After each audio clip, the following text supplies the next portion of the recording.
One of the charities that we are supporting at St Mary The Boltons this year is RAHAB UK, which is a very local charity. And its founder is Sister Andy Mathews, who is here with us today to tell us about what RAHAB does. So, Ancy, we're really glad you've come and you're joining us for this podcast. Could you just begin by telling us a bit about what RAHAB does and the kind of people that you work with?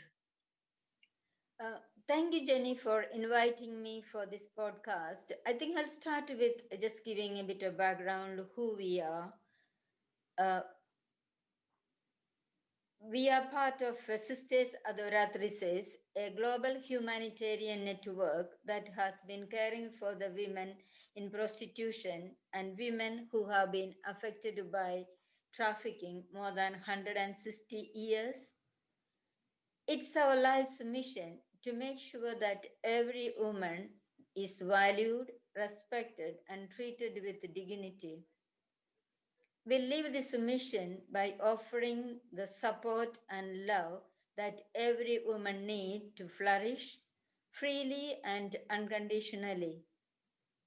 RAHAB is one of the 131 projects. It was set up in 2009 as a reflection of the Sisters' mission. Our charity is based in Royal Borough, Kensington and Chelsea, and the neighbouring wards of Westminster and Hammersmith. We support the women marginalised and vulnerable who are involved in off-street prostitution, who are affected by sexual exploitation, including trafficking and modern slavery. Women access our service through our weekly outreach program and referrals through our partnerships with the police and local authorities, as well as service providers. Each year, we work with 150 to 200 women. From April to June, we have supported 59 women, 21 nationalities, including some transgender women. We offer individualized and non-judgmental, compassionate and practical care to help women to explore their options and improve their situations, and it's based on a personal-centered approach. A common assumption is that women in prostitution could simply choose to leave or they don't need rescuing. But the reality is much more complex. Financial problems, being deceived by their untrusted friend, could be boyfriend or family member, lack of opportunity, immigration issues, and some of the reason they may find themselves in a situation which is unimaginable, making difficult their own choices and to simply to survive their own life. And I would like to share one of the stories of a lady. Sometimes we have a thought it's only from a poor economical background. This lady who was referred to us, she was coming from a ordinary middle-class family, educated, came to look for a job in London. And after a few months of her time in London, her friend introduced to a man who was abused and beat her. And she was terrified with the whole situation. And she was really forced into do things which she did not want to. It was a horrible situation where she was in. And she herself says in her words, "You don't have to be trafficked to experience exploitation, being involved in this business. You can be trafficked in mind, coerced and controlled by lies that take told by, and draw you in to hold you there. You are sold lies, how much money you can make, about how it will be. Every day it is like being raped because you do not choose your clients, they choose you. You end up lying about your life, about your family. This affects all your relationships and hurts those who are closer to you. Trust is my biggest problem. I don't trust anybody anymore. We regularly come across similar life stories like this, highlighting the issues generated by modern slavery and prostitution. Abby's story is clearly a powerful one. And your outreach work must be suffering a lot from the COVID pandemic. How have things had to change during the pandemic this year? The COVID has intensified the issue for women who have been systematically targeted for prostitution and other exploitations, or for women who find themselves who have no option to meet immediate needs such as food, shelter, or provide for their own children.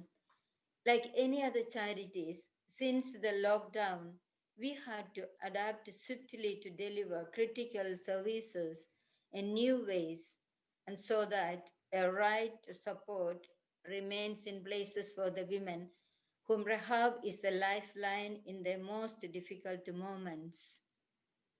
We have integrated new volunteers' roles into our work. We also have maintained partnership approach and professional relationships with other organizations around prevention, early intervention, and protection those who are at risk. Also, we have started online English classes, maths, well-being program, and it has been more intensified the work that we have been going through and helping the women in this COVID more than what we expected.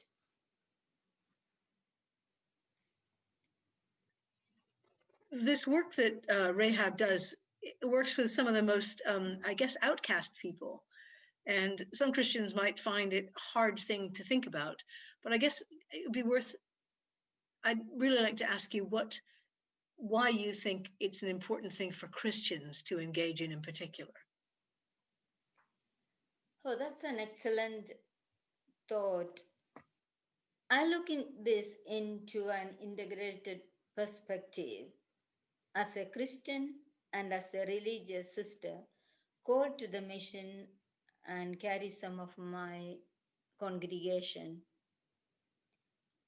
I believe as a Christian, we are called to fulfill the mission of God's love, act justly, love tenderly, and walk humbly with God.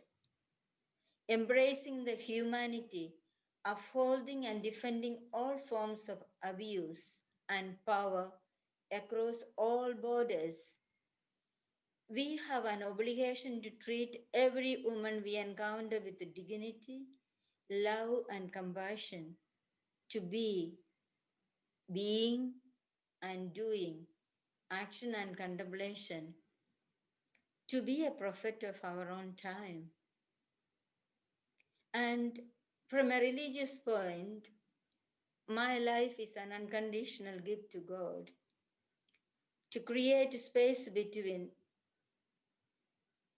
without any exclusion, it is a sacrifice to give life as a gift to others, to forget oneself and learn to give rather than to receive. Transmitting the pedagogy of the love, Saint Maria Michaela, our founders, has said, believe in the possibility of the change. It's an essential part of our mission to provide the compassionate support that helps the woman to thrive always. Bigger or small, every change takes courage. And I believe everybody has an option and opportunities to take the right decisions. Repeated experience and the struggles and painful stigma, shame, physical and sexual abuse have a serious and lasting effects. Some takes its long years to integrate into a normal life. The women face multiple barriers to access mainstream services. Many are not recognized as a priority need in the society and in the provisional systems. As a Christian community, we are a large network, a global reach. Imagine how much change we could influence at a global level if each one of us put a little effort, a little bit of ourselves. That's a really powerful idea, that we become a prophetic witness when we do this kind of work. And so that's why I think it's really great that St Mary's has decided that this is a charity that we want to support this year. And we're hoping that we'll be able to raise a good sum over the course of this year and next for RAHAB. But is there anything else that we can be doing as a congregation or as individuals in the congregation that will be of help to the work that you do? Thank you very much, Jenny. RAHAB team and I am incredibly grateful for the financial support offered by the parish of St Mary's the Boltons.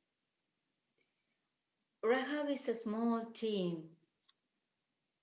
Fully, we rely on the committed volunteers who are willingly giving their time and support for the mission and for the care of the women. And of course, any support and any care is most welcome. There's a lot of different opportunities to get involved in our outreach programs, providing English and maths tuitions, befriending and CV writing.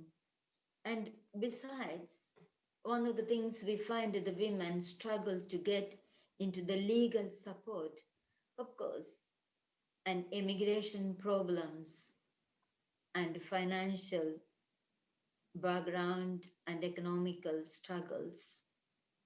In all this, as I said, we work with each woman adjusting their own pace and needs. So definitely must be jack of all trades. You can also support us in spreading the word of our work. It would be great to join the efforts to generate awareness on this issue.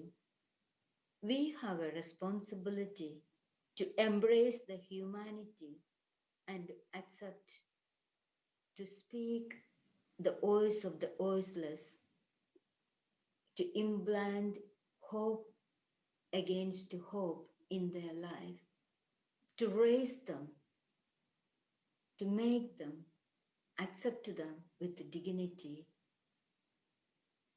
I think you can. We don't need anything other than just a heart that can love, as Jesus has always said, love as I have loved you.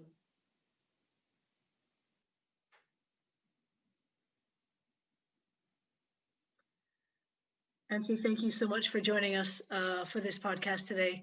I look forward to when we can see each other face to face and in 3 dimensions. But you're assured of our prayers and our ongoing financial support this year through our charitable pot. And also, if anybody in our congregation who's listening thinks that they're interested in taking part in some of this work, I'll make sure that they are able to get in touch with you. Thank you very much.